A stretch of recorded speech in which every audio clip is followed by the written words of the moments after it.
Samuel 5. Depois que os filisteus tomaram a arca de Deus, eles a levaram de Ebenezer para Asdod e a colocaram dentro do templo de Dagom, ao lado de sua estátua. Quando o povo de Asdod se levantou na madrugada do dia seguinte, lá estava Dagom caído, rosto em terra, diante da arca do Senhor. Eles levantaram Dagom e o colocaram de volta em seu lugar. Mas na manhã seguinte, quando se levantaram de madrugada, lá estava Dagom caído, rosto em terra, diante da arca do Senhor. Sua cabeça e mãos tinham sido quebradas e estava sobre a soleira. Só o seu corpo ficou no lugar.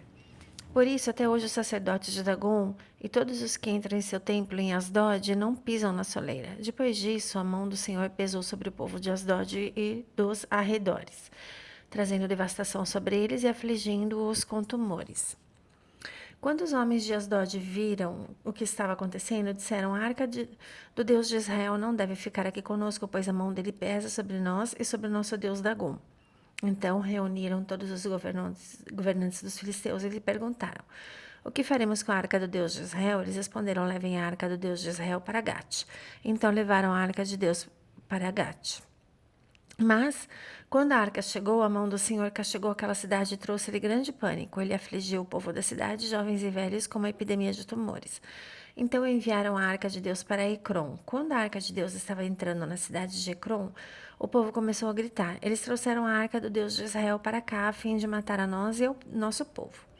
Então reuniram todos os governantes dos filisteus e disseram: Levem embora a arca do Deus de Israel, que ela volte ao seu lugar. Caso contrário, ela matará a todos nós e ao nosso povo, pois havia pânico mortal em toda a cidade e a mão de Deus pesava muito sobre ela.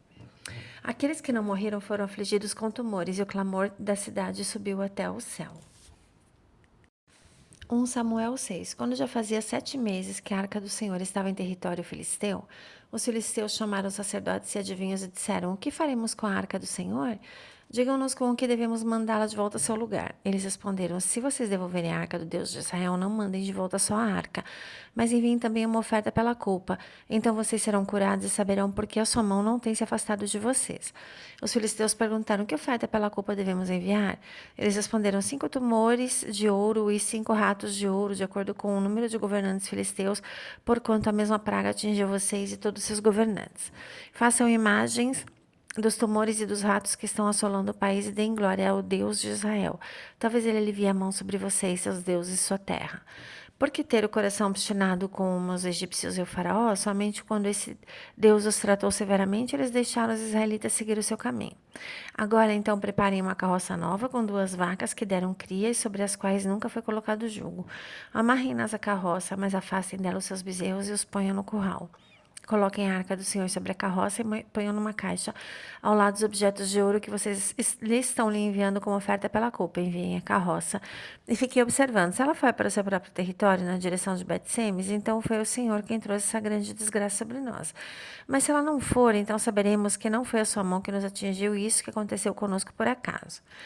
E assim fizeram. Pegaram 2 vacas com crias, amarraram em uma carroça e prenderam seus bezerros no curral. Colocaram a arca do Senhor na carroça e junto dela a caixa com os ratos de ouro e as imagens dos tumores. Então as vacas foram diretamente para Bet-Semes, mantendo-se na estrada e mugindo por todo o caminho. E não se desviaram para a direita nem para a esquerda. Os governantes dos filisteus a seguiram até a fronteira de Bet-Semes. Ora, o povo de Bet-Semes estava colhendo trigo no vale e quando olharam e viram a arca, alegraram-se muito. A carroça chegou ao campo de Josué, de Bet-Semes, e ali parou ao lado de uma grande rocha. Então cortaram a madeira da carroça e ofereceram as vacas como holocausto ao Senhor. Os levitas tinham descido a arca do Senhor e a caixa com os objetos de ouro e colocado sobre a grande rocha. Naquele dia, o povo de Bet-Semes ofereceu holocaustos e sacrifícios ao Senhor. Os 5 governantes dos filisteus viram tudo e voltaram naquele mesmo dia a Ecrom. Os filisteus enviaram ao Senhor como oferta pela culpa esses tumores de ouro, um por Asdod, outro por Gaza, outro por Ascalon, outro por Gate, outro por Ecrom. Os números dos ratos de ouro foi conforme o número de cidades filisteias que pertenciam aos 5 governantes, tanto as cidades fortificadas como os povos no campo. A grande rocha sobre a qual puseram a arca do Senhor é, até hoje, uma testemunha no campo de Josué, de Bet-Semes. Deus, contudo, feriu alguns dos homens de Bet-Semes, matando 70 deles. Por terem olhado para dentro da arca do Senhor, o povo chorou por causa de grande matança que o Senhor fizera. E os homens de Bet-Semes perguntaram: quem pode permanecer na presença do Senhor, este Deus santo, para quem enviamos a arca para que se afaste de nós? Então enviaram mensageiros ao povo de Kiriat Jearim, dizendo: os filisteus devolveram a arca do Senhor, venham e a levem para vocês. 1 Samuel 7. Então os homens de Kiriat Jearim vieram para levar a arca do Senhor. Eles a levaram para a casa de Abinadab na colina e consagraram seu filho Eleazar para guardar a arca do Senhor. A arca permaneceu em Kiriat Jearim por muito tempo, foram 20 anos, e todo o povo de Israel buscava o Senhor com súplicas. E Samuel disse a toda a nação de Israel: se vocês querem voltar-se para o Senhor de todo o coração, livrem-se então dos deuses estrangeiros e dos postes sagrados. Consagrem-se ao Senhor e prestem culto somente a Ele, e Ele os libertará das mãos dos filisteus. Assim, os israelitas se livraram dos Baalins e dos postes sagrados. Começaram a prestar culto somente ao Senhor. E Samuel prosseguiu: reúnam todo o Israel em Mispá, e eu intercederei ao Senhor a favor de vocês. Quando eles se reuniram em Mispá, tiraram a água e a derramaram perante o Senhor. Naquele dia jejuaram e disseram ali: temos pecado contra o Senhor. E foi em Mispá que Samuel liderou os israelitas como juiz. Quando os filisteus souberam que os israelitas estavam reunidos em Mispá, os governantes dos filisteus saíram para atacá-los. Quando os israelitas souberam disso, ficaram com medo dos filisteus e disseram a Samuel: não pare de clamar por nós ao Senhor nosso Deus, para que nos salve das mãos dos filisteus. Então Samuel pegou um cordeiro ainda não desmamado e o ofereceu inteiro como holocausto ao Senhor. Ele clamou ao Senhor em favor de Israel, e o Senhor lhe respondeu. Enquanto Samuel oferecia o holocausto, os filisteus se aproximaram para combater Israel. Naquele dia, porém, o Senhor trovejou com fortíssimo estrondo contra os filisteus e os colocou em pânico, então foram derrotados por Israel.